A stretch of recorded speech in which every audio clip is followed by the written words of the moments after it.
એકવાર દ્રૌપદીએ શ્રી કૃષ્ણને પ્રશ્ન પૂછ્યો કે માધવ, કૌરવોની ભરી સભામાં જ્યારે દુશાસન મારા વાળ પકડીને મને લઈ આવ્યો ત્યારે તમે આવવામાં આટલું મોડું કેમ કર્યું?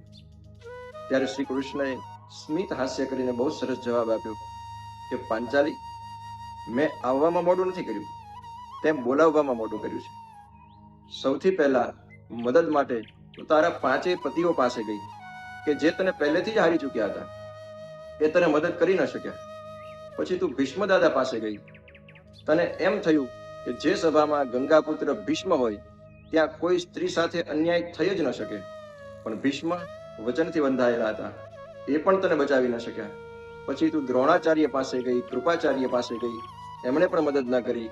અંતે મહારાજા ધૃતરાષ્ટ્ર પાસે ગઈ, એમણે પણ તને મદદ ન કરી. તું બધેથી નિરાશ થઈ. પછી તે મને છેલ્લે યાદ કર્યો, અને જેવો તે મને યાદ કર્યો કે તરત જ હું આવી ગયો. માટે પાંચાલી, મેં આવવામાં મોડું નથી કર્યું, તે બોલાવવામાં મોડું કર્યું છે. રાધે રાધે.